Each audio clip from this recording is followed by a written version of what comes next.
While the world was watching Prince William pick up a gaming controller in Saudi Arabia this week, a much darker story was unfolding back at Buckingham Palace. For the first time in history, the royal family has signaled the total surrender of Prince Andrew. No more titles, no more protection, just Mr. Andrew Mountbatten Windsor. But is this timing a coincidence? Today, we're going behind the scenes of William's Saudi mission. We're going to analyze every second of his Rocket League match, look at the secret meetings he had with the Crown Prince, and ask the question the palace doesn't want answered. Is William's 3,000-mile trip a diplomatic success or a desperate distraction from the Epstein files? We have 20 minutes of deep dive analysis coming your way. Let's get into it. Before we get to the gaming, we have to talk about the why. People magazine just confirmed that Andrew is officially on his own. This is a seminal moment. By stripping the royal protection, the king is essentially telling the FBI, he's yours if you can get him. Royal critics, like Kaiser from Celebici, are calling this move complete BS, arguing that as long as Andrew lives at Royal Lodge, he's still protected. But here's the catch. The monarchy is an institution of optics. By using his legal name, they are preparing the public for a world where a member of the royal family could actually face a deposition. This is the Andrew problem reaching its final stage. Now, let's look at William's countermove. He arrives in Riyadh, not at a mosque or a desert camp, but at the Saudi Esports Federation Academy. The energy is electric. William isn't just shaking hands. He's asking technical questions about the science-sharing agreement with Loughborough University. Look at his face here at. He's talking to young Saudi women who are breaking barriers in tech. He asks them, "Are you working here or studying?" They tell him they're doing both. He's looking for the future champions. This is William's specialty, soft diplomacy. He's building a bridge to a young, tech-savvy generation in the Middle East, a demographic that is crucial for the UK's post-Brexit business interests. This is the highlight of the trip. William takes the stage for a match of Rocket League. He's joined by Prince Faisal, and you can tell William is out of his depth. He literally says, "I have no idea what I'm doing." But watch the screen. As the match starts, William starts to get competitive. He's playing for Team UK. There's a massive counterattack. The commentators are screaming. William is frantically trying to block the ball at. Even though he's losing, the crowd is loving it. Why? Because it makes him look human. He isn't a statue on a balcony. He's a guy who can't figure out a PS5 controller just like the rest of us. It's the perfect antidote to this stuffy, secretive image of the older royals. It wasn't all just games. William sat down with business explorers in the industry. He asks a critical question. Do some of you feel gaming could be a career for you? The response he gets is a wake-up call for the traditionalists. They tell him it's the new era, and that esports will eventually take the place of traditional sports like football in the kingdom. William's reaction is fascinating. He's realizing that the world is changing faster than the palace can keep up with. This trip wasn't just about PR. It was a fact-finding mission for the future king on how to keep the monarchy relevant in a digital world. We also have to address the politics. William met with Crown Prince Mohammed bin Salman, MBS. This is a heavy-duty meeting. While the UK media was focused on Andrew, William was doing the heavy lifting of British diplomacy. The critics are saying William was overshadowed by the Epstein files during this trip. But if you look at the Saudi media, William was a superstar. He visited the Sports Boulevard and met families like Reem Al-Rawali and her daughter Eliana.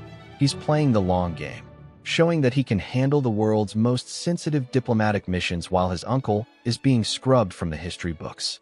So, as we wrap up this deep dive, what have we learned? We've seen a Prince of Wales who is willing to look silly on a gaming stage to build a modern image, and we've seen a Duke of York who has finally run out of places to hide. The palace's decision to label Andrew a private citizen is the final nail in the coffin of the Elizabethan era. William's trip to Saudi Arabia is the first true chapter of the Caroline era. One prince is moving into the future at 100 miles per hour. The other is trapped in a past he can't escape. What's your take? Was William's gaming session a masterstroke of PR, or was it a poorly timed distraction? And is this truly the end for Prince Andrew? Let's keep the conversation going in the comments.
Don't forget to like this video and subscribe for more royal insights. Until next time, stay regal and stay curious.